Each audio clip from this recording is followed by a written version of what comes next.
Shalom, salam kasih dari Roma Biru. Saya Wendy Maya sebagai Sekretaris Fungsi Kerohanian menyapa kawan sepergerakan sekalian. Di sini kita mau diskusi sedikit tentang memimpin kok melayani. Dan saya nggak sendirian juga, saya bersama narasumber saya.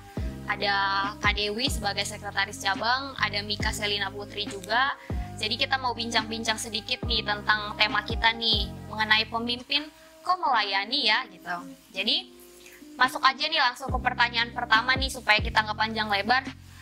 Buat narasumber saya, kira-kira ketika kalian mendengar kalimat memimpin kok melayani atau memimpin yang melayani itu, yang terpintas di pikiran kalian apa sih? Iya, Wi.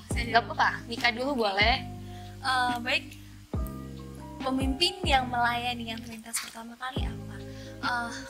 Kalau dari saya ya, pemimpin yang melayani itu memang ini kita bisa melihat contoh kisahnya ada di Alkitab ya. Itu ada di Markus pasal 9 ayat 33 sampai 37. Ya, di sana mengisahkan tentang siapa yang terbesar di antara murid. Jadi memang pada saat itu Tuhan Yesus dan murid-muridnya tiba di Kapernaum. Ternyata di perjalanan itu murid-muridnya saling berdebat. Mereka berdebat kira-kira siapa yang terbesar di antara mereka. Kemudian akhirnya Tuhan menanyakan kepada mereka dan mereka terdiam. Dan kemudian yang menarik di sini adalah statement Tuhan Yesus berkata, jikalau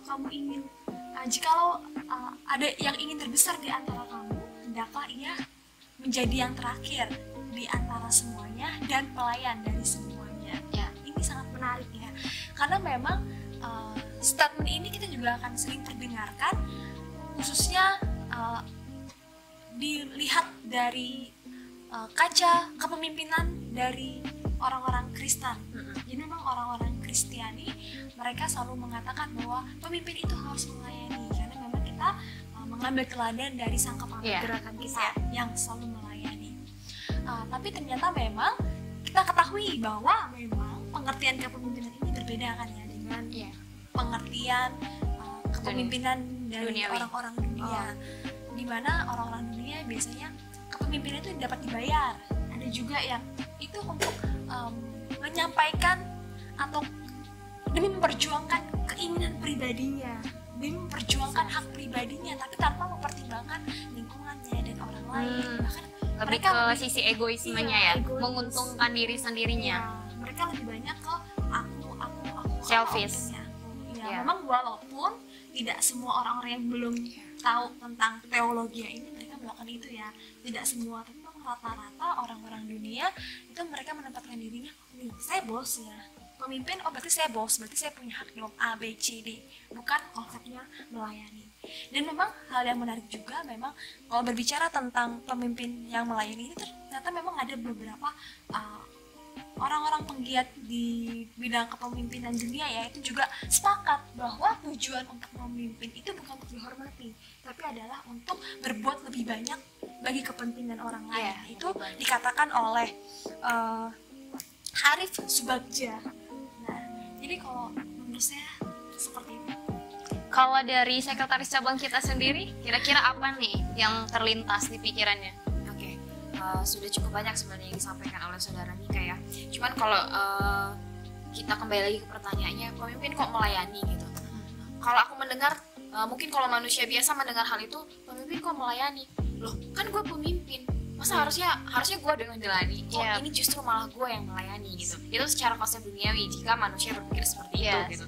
Karena kalau kita balik ke definisi secara sederhana lah bisa kita bilang, pengertian dari pemimpin itu sendiri adalah orang yang bertanggung jawab, memiliki tugas untuk mengayomi rakyatnya atau mengayomi bawahannya, dan orang yang memiliki kemampuan untuk mensejahterakan orang-orang di bawahnya. Nah, kalau kita balik lagi kepada pengertian dari melayani itu sendiri adalah segala perbuatan yang kita lakukan itu dengan tulus, tanpa beban.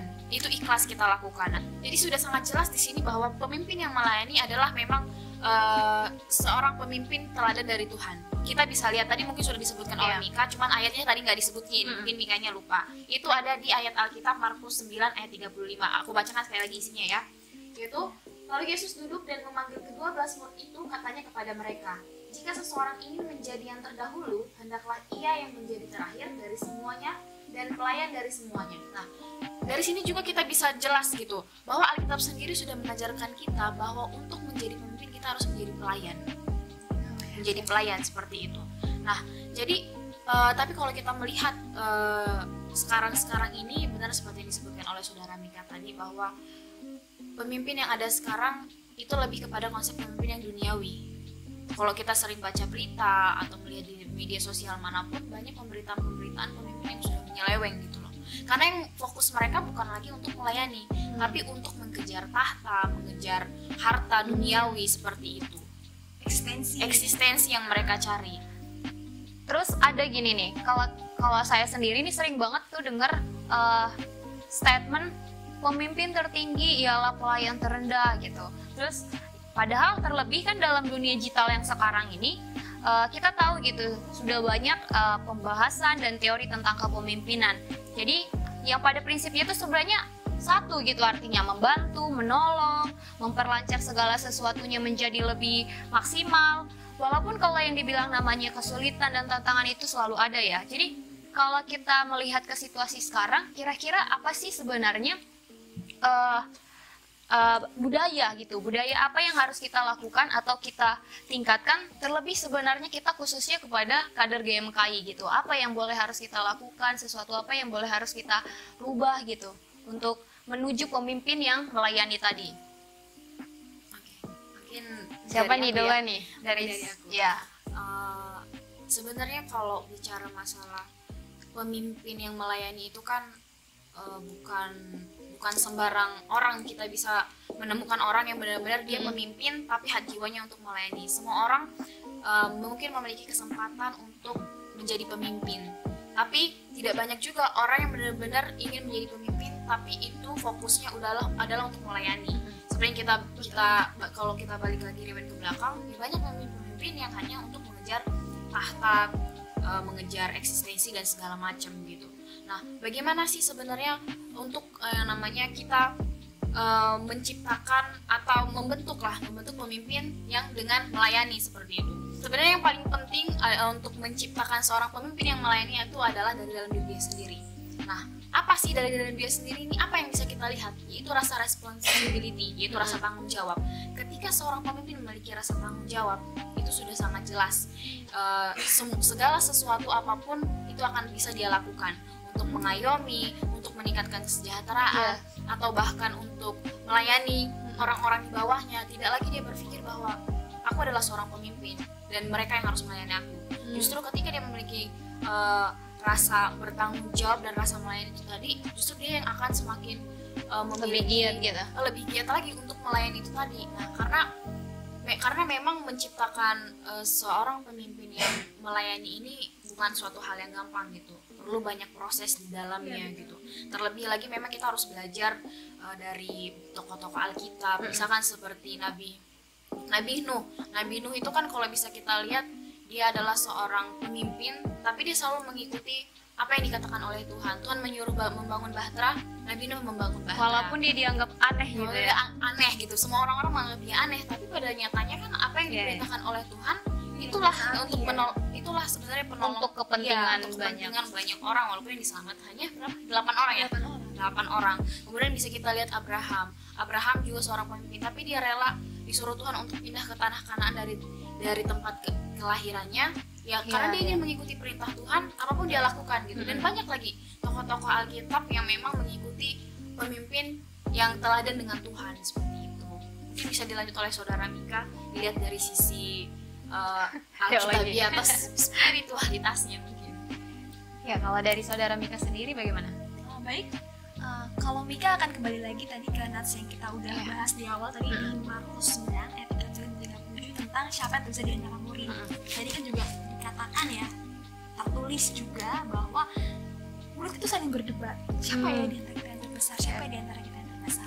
Kalau dari saya sendiri, apa yang harus kita lakukan? Mungkin stop untuk kita saling memperdebatkan di antara kita siapa yang paling hebat. Stop untuk memperdebatkan siapa di antara kita paling unggul. Stop untuk memperdebatkan dan menganggap diri saya lebih baik, saya lebih baik daripada Anda ya. Anda lebih baik, saya lebih baik, saya paling unggul, saya paling hebat. Mungkin kita harus berani untuk memperdebatkan atau mungkin menyentuh pada diri sendiri ada untuk menjadi orang yang oh iya ya ternyata gue yang paling top nih, ternyata saya yang paling nomor satu nih. Mungkin kita harus berhenti, jangan menjadi seperti seorang murid, tapi bagaimana kita merendahkan hati kita itu untuk mau melayani kepentingan orang terlebih dibandingkan kepentingan kita sendiri. Jiwa self pity-nya lah ya dikurangin ya. Iya betul, itu merendahkan hati ya. Kemudian selanjutnya adalah yang harus dimiliki budayanya itu adalah harus punya empati, respect, dan juga memang harus memiliki intuisi yang peka terhadap lingkungannya. Itu mungkin cara sederhana ya, karena memang setiap kita ini adalah pemimpin. Setiap orang adalah pemimpin. Mungkin duluan dari pemimpin diri kita sendiri. Iya, benar sekali. Diri kita sendiri. Kita adalah pemimpin, jadi memang kita harus ciptakan lingkungan yang respect ini, yang empati, dan tadi adalah intuisi yang peka dengan lingkungan. Contohnya, misalnya kalau kita ada lihat hal yang kecil saja, kita nggak boleh mengabaikan. Misalnya kalau memang lantai kotor, ya udah harus harus disapu. Kemudian hal-hal yang lain kita harus melatih. Misalnya kita ada punya teman yang mungkin sungkan bercerita dengan kita, tapi kita udah punya kepekaan. Oh ya, ini berarti orang ini udah bercerita sesuatu deh. Jadi kita harus mulai kepekaan, juga kepekaan di antara sesama, dengan di antara anggota, dan lain sebagainya. Karena ketika itu dibangun, maka itu akan menimbulkan tadi ya, itu juga melatih oh iya ya, pemimpin itu harus melayani dengan cara apa, dengan cara kita mendengarkan orang lain, kita mau peka dengan situasi orang lain. Itu dari saya. Berarti kita satu frame ya, dimana pemimpin itu sebenarnya bukan hanya menyuruh, tapi menjadi gambaran, menjadi sesuatu yang dilakukan terlebih dahulu. Jadi teladan lah, lebih tepatnya jadi teladan. Jadi segala sesuatu yang baik itu sebenarnya ada pada jiwa seseorang pemimpin ya sebenarnya. Sebenarnya aku percaya juga sih ketika kita ini semuanya sebenarnya pemimpin gitu, hanya tinggal menunggu waktunya aja. Karena pada dasarnya kita bisa memimpin diri kita sendiri sebenarnya ya. Nah, mungkin ini pertanyaan terakhir untuk menutup gitu. Ketika kita udah sedikit diskusi tentang pemimpin yang melayani, sebenarnya kendala apa sih sama tantangan apa sih sebenarnya yang dihadapi sama anak muda-mudi sekarang, dan menjadi ketakutan yang besar gitu ketika menjadi pemimpin yang melayani sekarang itu. Sebenarnya tantangan sama kendalanya tadi kan udah ada kendala ya, sekarang tantangannya nih. Sebenarnya tantangan apa sih sebenarnya yang saat ini muda-mudi tuh, aduh gue nih kok jadi berat banget ya melakukan sesuatu hal yang kecil, gimana mau jadi pemimpin gitu. Saya dulu. Siapapun. Saya dulu ya. Memang berbicara tentang tantangan yang dihadapi anak muda, yang ini saya perhatikan ya, memang di anak-anak muda. Kalau menurut pendapat saya, yang pertama adalah tantangannya untuk menjadi seorang pemimpin yang berorientasi untuk melayani dalam visinya itu adalah memang terkadang beberapa orang itu takut untuk ambil resiko, dimana kalau kita udah berorientasinya melayani, berarti kemungkinan ada dong kemungkinan lain, kemungkinan orang hal lain hidup kita mungkin nggak terjamin, mungkin di bidang ekonomi atau lain. Misalnya kita sering dengar tuh ada pemimpin yang sampai mendonasikan upahnya atau lain sebagainya, dan karena orientasinya melayani ya, mungkin beberapa pemuda takut untuk menerapkan hal ini. Oh iya, aku berorientasi melayani, berarti apa yang saya punya ya saya harus bagi sama orang, kita harus melayani orang. Mungkin hal yang berat ya, dan memang itu tidak semua orang berani ambil resiko itu.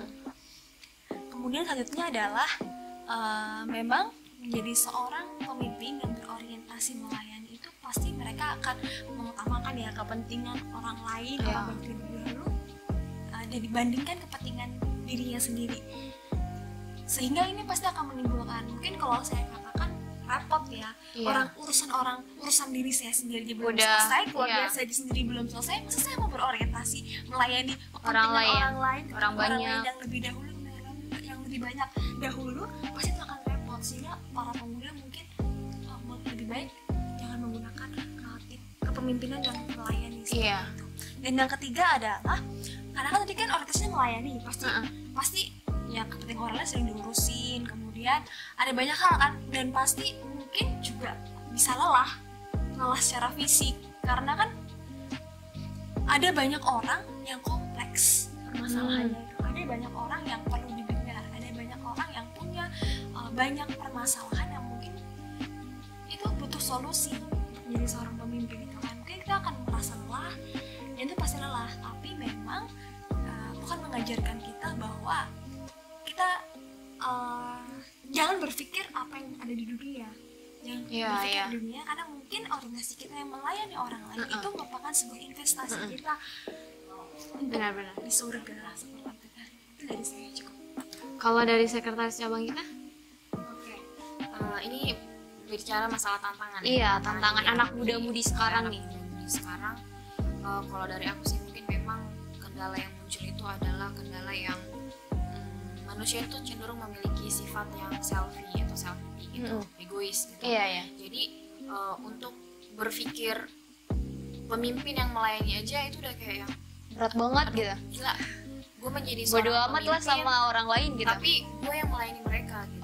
Nah, karena pemikiran-pemikiran itu tadi. Nah, kenapa pemikiran-pemikiran itu bisa muncul? Bisa kita sadari bahwa memang fokus utama seseorang terkadang juga kita bisa lihat bahwa fokusnya itu bukan lagi untuk melayani, tapi adalah untuk mencari eksistensi itu tadi. Nah, karena dari pemikiran-pemikiran yang seperti itu, jadi niat dia untuk benar-benar melayani itu udah benar-benar ambiar, udah benar-benar hilang gitu. Karena ketika dia tidak mampu mencapai apa yang mau dia gapai, di situ dia akan merasa dia gagal sebenarnya.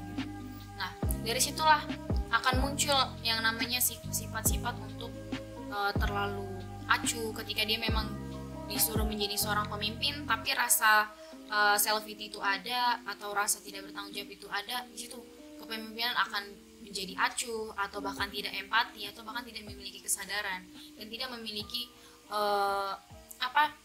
peduli dengan lingkungan itu tadi gitu. Bahkan dari tuntutan duniawi pun yang membuat kita akan berpikir bahwa pemimpin yang melayani itu cenderung akan capek gitu. Karena akan banyak hal yang akan kita korbankan, misalkan seperti mengorbankan waktu, finansial, bahkan keluarga gitu. Nah, sehingga karena berlabelkan pemimpin yang melayani itu tadi, jadi segala sesuatunya itu kita lakukan dengan tulus, dengan ikhlas, dan jadi wajar sih menurut saya pribadi bahwa banyak anak muda yang cenderung itu jarang untuk mengambil jiwa pemimpin tadi, tapi yang berjiwa pelayanan itu tadi. Ya sih, kan memang itu bukan hal yang mudah ya. Berarti jadi pemimpin tuh sebenarnya kalau untuk pemimpin yang lain tuh gak mudah banget ya. Tapi sebenarnya semua orang bisa. Ya, semua orang bisa disebut pemimpin. Bahkan kita kan berawal dari memimpin diri kita sendiri aja, itu bisa disebut sebagai pemimpin. Cuman kan bicara masalah peluangnya dia diberi kesempatan untuk memimpin orang banyak, kan gak semua orang punya kesempatan itu gitu. Dan untuk bicara masalah pemimpin yang melayani, itu kembali lagi sih kepada pribadi masing-masing atau kepada proses pembentukannya dia tadi, berjalan gak sih sesuai dengan tujuannya gitu loh. Dia menjadi seorang pemimpin yang melayani atau hanya sebagai seorang pemimpin yang mengejar eksistensi itu tadi gitu. Ya, mungkin sekian dulu dari diskusi kita. Mungkin paling closing statement ya. Kalau dari saya sendiri, mungkin ketika kita berdiskusi tentang pemimpin yang melayani atau pemimpin kok melayani, yang saya tangkap adalah ternyata pemimpin itu lebih identik dengan kata meresponi gitu. Ketika ada segala permasalahan, dia tuh berani untuk mengambil bagian meresponi gitu. Ketika dia udah punya jiwa meresponi, segala sesuatu menjadi lancar gitu. Walaupun ketika ada hambatan, tapi ketika dia punya jiwa untuk meresponi, ketika ada kendala dalam lingkungannya, dia punya jiwa meresponi. Ketika ada permasalahan untuk orang banyak, dia punya jiwa meresponi. Saya kira ini yang harus banyak ya dimiliki oleh kader-kader kita, bahkan seluruh pemuda-pemudi Indonesia sekalipun. Jiwa pemimpin yang melayani orientasinya. Mungkin sekian diskusi kami. Akhir kata, tinggilah iman kita, tinggilah ilmu kita, tinggilah pengabdian kita. Ut omnes unum shin, shalom.